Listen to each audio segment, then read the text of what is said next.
The slot car raceway in your town sat between a dry cleaner and a pizza shop in a strip mall that nobody remembers anymore. And the first time you walked through that door, you entered a world that smelled like ozone, sounded like 100 tiny engines screaming at once, and looked like nothing you had ever seen in your life.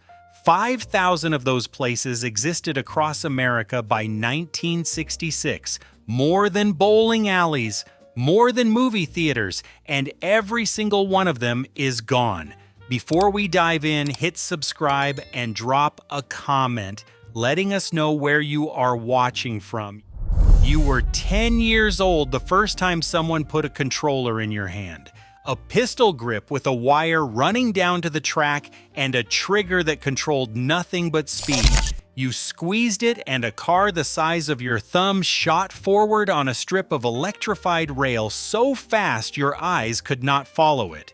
It hit the first corner and flew off the track and skidded across the table, and someone behind you laughed and you did not care, because in that half second before the crash, you had felt something that no board game and no baseball card and no comic book had ever made you feel. You were driving. You were racing, and the only thing between winning and losing was how hard you squeezed that trigger and how fast you learned to let go before the curve. Nobody taught you. You watched. You stood at the rail with your hands in your pockets, and you watched the older kids race, and you memorized which corners they braked for and which ones they took flat out, and after 20 minutes of watching you put your quarter on the ledge and waited for your turn. When it came, you crashed 6 times in the first 2 laps and finished last by 3 lengths, and you did not care about that either, because by the time you pulled the car off the track and handed the controller to the next kid in line, you already knew you were coming back tomorrow. The Raceway was not a store, it was a place. The fluorescent lights buzzed overhead. The wooden tracks were routed by hand into 8-foot tables with banked curves and straightaways that ran the length of the room. The cars sat in glass cases along the wall, arranged by scale, red and blue and green and yellow, each one smaller than a pack of cigarettes and faster than anything that small had a right to be. Behind the counter stood a man who knew every motor and every gear ratio and every trick for making a car stick to the track at full speed. And he talked about slot cars the way your father talked about the Dodgers, with the quiet authority of someone who had studied something so long it had become part of him. You built your first car at that counter, not the car you raced at home on the figure-8 track your parents bought you for Christmas. A real car, a competition car. The man behind the counter handed you a bare chassis and a motor and a set of gears and a body so thin you could see your fingerprints through the plastic, and he showed you how to solder the leads and align the axle and balance the weight so the car would corner without lifting and the afternoon disappeared the way afternoons only disappear when you are building something that matters to you more than anything else in the world. That car was yours the way nothing else was. You wound the motor, you chose the tires, you bent the guide pin with needle nose pliers until it sat in the slot at exactly the right angle, and when you set that car on the track for the first time and squeezed the trigger and watched it take the first corner without lifting, without sliding, without crashing, you understood something about craftsmanship that no classroom had ever explained. You had made something with your hands that did exactly what you told it to do, and the feeling that produced was so specific and so clean that you can feel it in your chest right now if you close your eyes. Your father came with you on Saturdays. He stood at the rail the way he stood at everything, arms folded, watching, saying nothing, taking it in, and then one Saturday he picked up a controller. He did not ask permission, he did not announce it. He just reached over and picked one up and put a quarter on the ledge, and when his turn came, he squeezed the trigger too hard and the car flew off the track on the first corner, and he looked at you and you looked at him, and neither of you said a word because neither of you needed to. He came back the next Saturday, and the one after that, and within a month, He had his own car, built at the same counter, soldered with the same iron, and the two of you raced side by side on adjacent lanes, and the only sounds were the motors and the breathing and the occasional short laugh when one of you crashed and the other one did not. Those Saturday mornings were not about slot cars. They were about the two of you standing in the same room, doing the same thing, and needing nothing from each other except presents. A Saturday morning at a packed raceway was something you felt before you understood it. You opened the door and the sound hit you like weather. Not one motor, but 40. Not one race, but 6 running simultaneously on parallel tracks. Not one voice, but 20, calling corners and announcing lap times and arguing about who cut the slot on turn 3. The air tasted metallic. The lights hummed. The wooden tables vibrated under your hands when you leaned against the rail, and the vibration traveled up your arms and into your chest and became part of your heartbeat for the rest of the morning. Father stood with coffee. Kids pushed to the front. The man behind the counter called heats by number, and the racers stepped up and the controllers came alive. And for the next 5 minutes, nobody in that room existed anywhere else. The grocery list was forgotten. The mortgage was forgotten. The argument from last night was forgotten. The only thing that mattered was the car in the slot and the trigger in your hand and the corner coming up in 2 seconds that you had crashed on every single time except once 3 weeks ago when you took it perfectly and your car held the rail and the man next to you said, "Nice line." And you carried those 2 words home like a trophy. Not every kid who loved the Raceway could afford to race. Some of you were the ones who stood at the rail every afternoon and watched without playing, because a quarter was grocery money and your parents did not have quarters to spare on a hobby they did not understand. You memorized the cars. You knew which ones were fast and which ones were built for looks. You knew every regular by the car he ran, and you gave them names in your head: the red Cobra, the blue Lola, the green Ferrari with the crooked rear axle that always drifted wide on turn 4. You stood there for an hour, sometimes longer, and then you walked home and built a slot car out of a matchbox car and a rubber band and a piece of wire because that was what you had, and in your head, it was faster than anything on that track.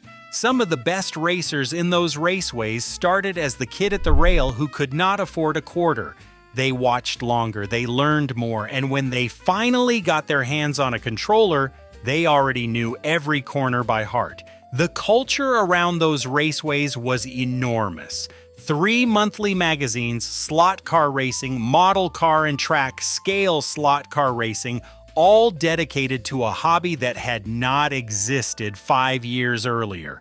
Ford Motor Company sponsored a national championship for kids, the Ford Aurora model motoring competition, because someone at Ford understood that the boy who raced an Aurora car at 10 would buy a Mustang at 20.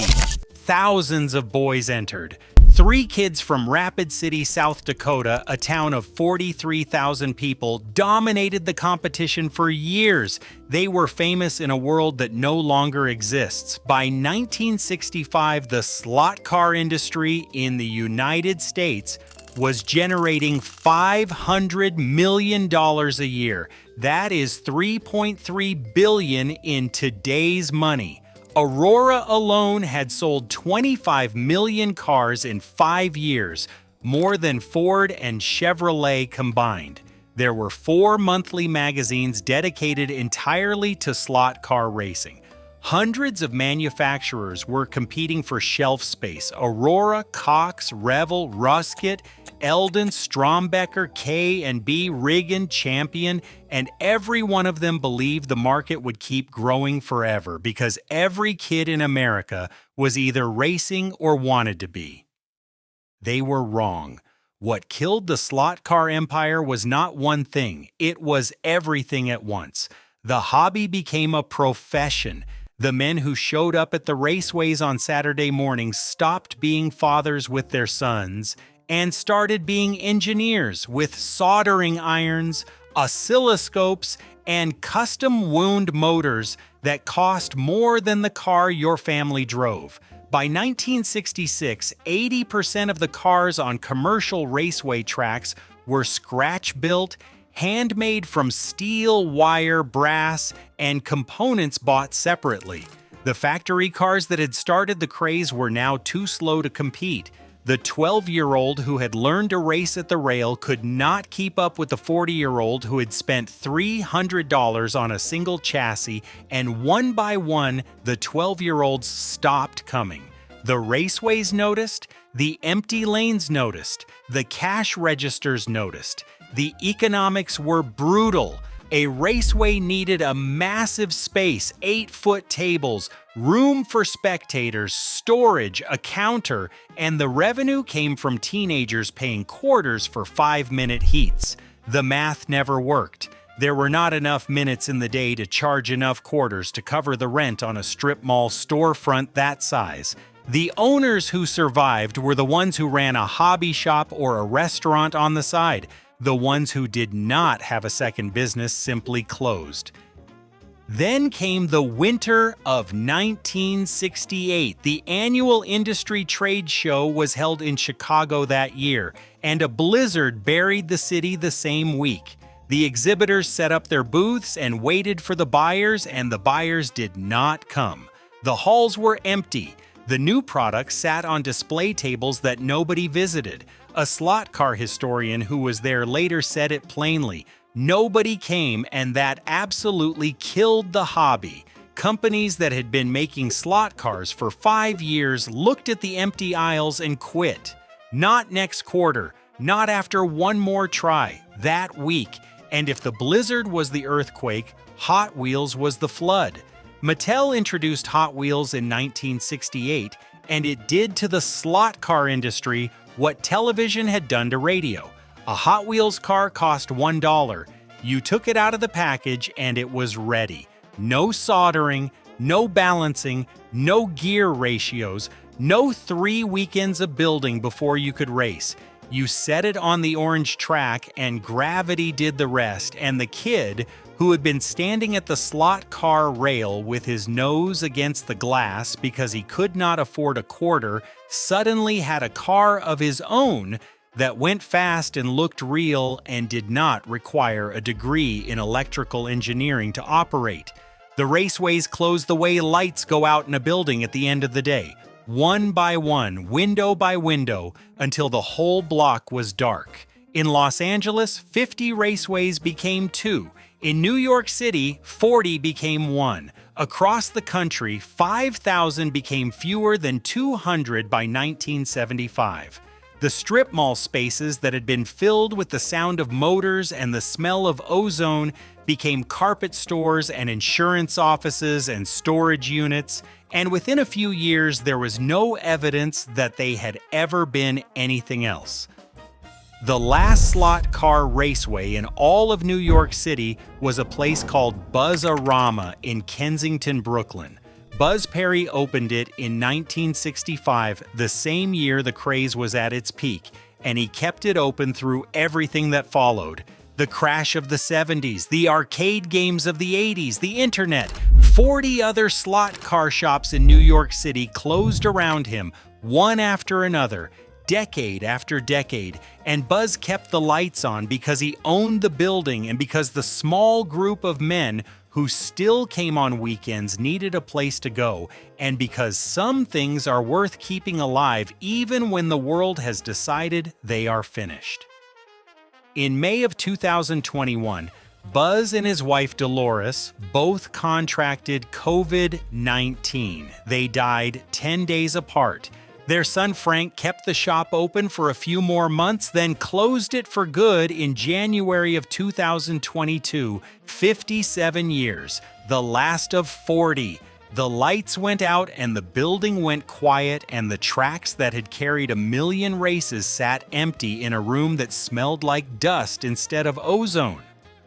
The slot car empire did not die because people stopped loving it. It died because the world stopped making room for the kind of thing it was, a thing that required patience, a thing that required a place, A thing that required showing up on a Saturday morning and standing next to strangers who shared one interest and nothing else, and racing against them for no money and no trophy and no reason except the pure mechanical joy of watching something you built with your own hands go faster than you thought it could. There is a man watching this right now who has not thought about the Raceway in his strip mall in 40 years, and something in the last few minutes just put a controller back in his hand.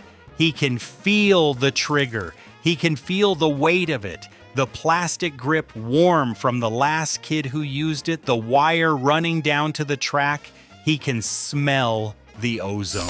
He can hear the motors, all of them at once, a sound that exists nowhere in the modern world because nothing sounds like 40 tiny electric engines running at full speed on electrified rails in a room with fluorescent lights and wooden walls and men 3 deep at the rail.